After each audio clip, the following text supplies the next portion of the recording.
dinas terkait sendiri yang membawahi bidang itu pun kadang-kadang tidak bisa kita harapkan. Sekarang yang banyak seperti tadi kata Ketua Dewan, yang banyak dianggarkan cuma yang berbentuk infrastruktur, yang berhubungan dengan peningkatan sumber daya insani itu sangat kecil sekali. Yang sebenarnya itu kan sebuah pola generasi-generasi muda untuk bagaimana membangkitkan keilmuannya kan.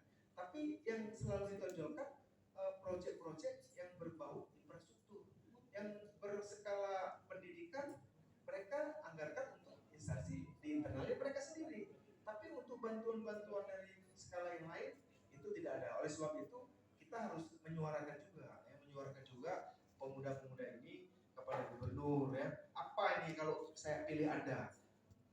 Bantuan nggak ini KNPI?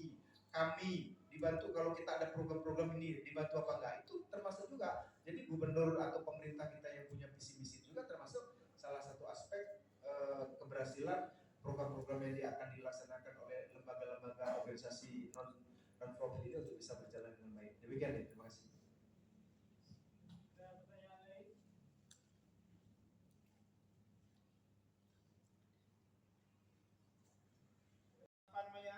Dari 3 kali sehari itu konsumsinya, jadi sehari 2 kali itu pun tidak layak. Yang sampai ada walaupun pemerintah hoak itu santan gitu untuk menyediakan pemerintah itu. Mungkin itu saya dari saya mungkin. Terima kasih. Assalamualaikum warahmatullahi wabarakatuh.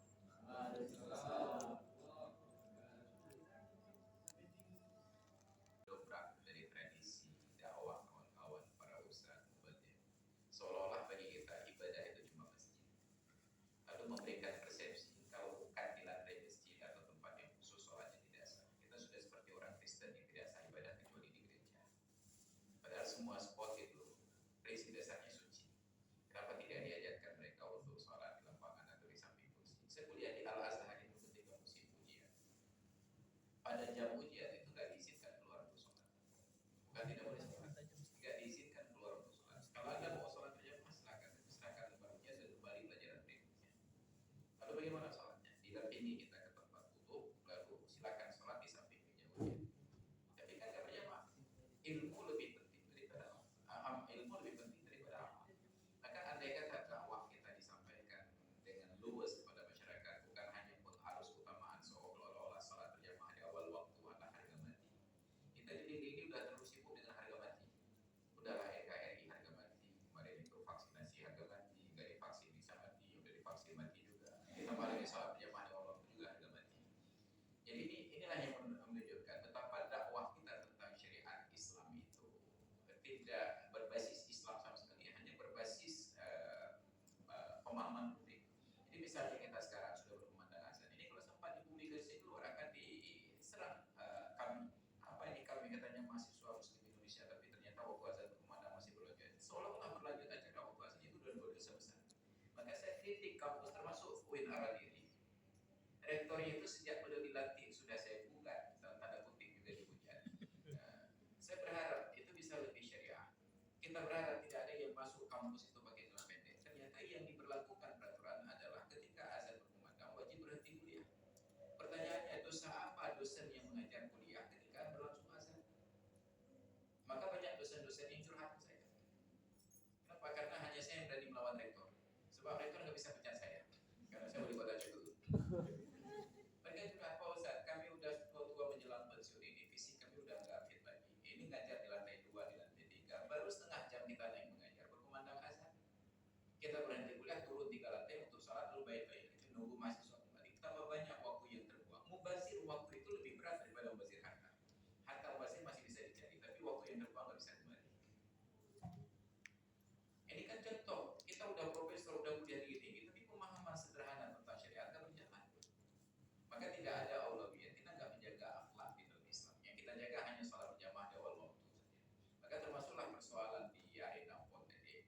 Pakailah kalau panitia sudah katakan supaya tertib kegiatannya, maka diingatkan lebih dahulu. Ini yang jemaah, yang penonton, yang Islam, tolonglah masuk lapangan sudah dalam keadaan berwudu, karena nanti Anda tidak diizinkan lagi keluar waktu sholat ketika sudah masuk ke dalam. Kan harus ada sosialisasi. Bukan tentang tidak boleh keluarnya, ini tentang tidak ada sosialisasinya. Harusnya diberitahukan. Ini karena pertandingan nanti setelah asar, yang masuk sebelum asar itu tidak diizinkan keluar. Kalau Anda mau sholat,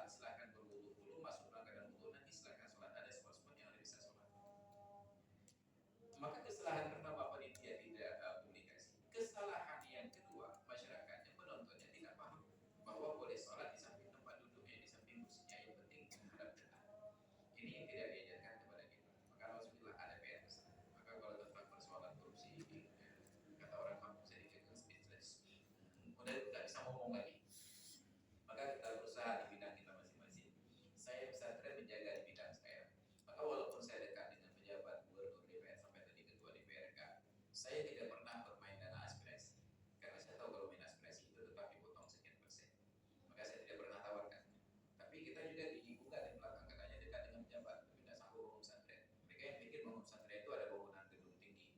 Ini yang terjadi. Maka kita usahakan dari bidang kita sebatas yang kita mampu lakukan. Ibda binafsika summa biman ta'ud, mulai dari dirimu lalu dari orang-orang yang kepentingannya ada dalam kekuasaan. Maka kalau saya nongkrong di warung kopi, itu kalau ada orang yang tampilan tidak sesuai dengan standar saya, maka saya tidak bayar mereka. Yang lain saya bayar. Kalau ada yang merokok bayar sendiri. Kalau ada pakai celana pendek jangan tutupi meja saya. Kalau sudah duluan saya dulu di situ datang dia motor juga duduk, maka saya pindah. Jadi kita jaga standar saya bahwa saya tidak cocok di dalam lingkungan Anda. Jadi kalau masing-masing orang menjaga standar begini, maka yang di luar standar kita itu akan berusaha menyesuaikan. Kalau mereka punya kepentingan, maka kita harus punya nilai tawar. Kita harus punya bargaining, kata orang kampung saya. Karena kalau udah ada tinggi, udah tidak ikutin kucing, tergiling, cacing. Ini menjadi masalah bagi kita. Maka ini persoalan. Jadi kita perbaiki pelan-pelan. Insya Allah kita mulai dengan dakwah. Kewajiban kita berdakwah bukan memastikan mereka beribadah, tetapi kita wajib melarang mereka ketika berbuat maksiat. Orang yang tidak sholat zuhur ketika azan belum pasti maksiat. Tapi orang yang celana pendek kapanpun itu udah pasti maksiat. Cuma kesibukan para ustadz pada Aceh adalah menggugat orang yang tidak tutup tempat usaha ketika azan, bukan menggugat orang yang pakai celana pendek kemana-mana, bukan menggugat tentang orang yang korupsi.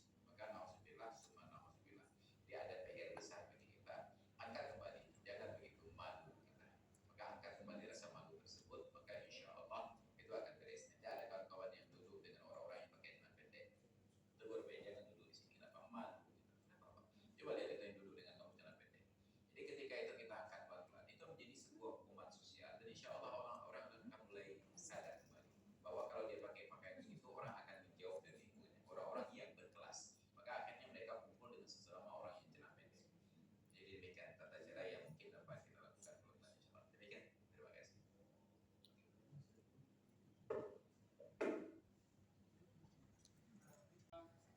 Jadi kepada Ustaz, kepada Pak Sugito, dan tidak telah menyampaikan ilmu yang sangat bermanfaat dan untuk dengan istighfar.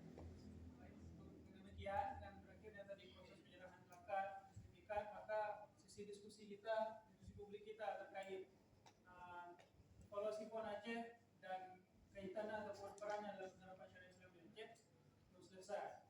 Saya sendiri selaku moderator, mohon maaf apabila ada kesalahan kata atau kesilapan.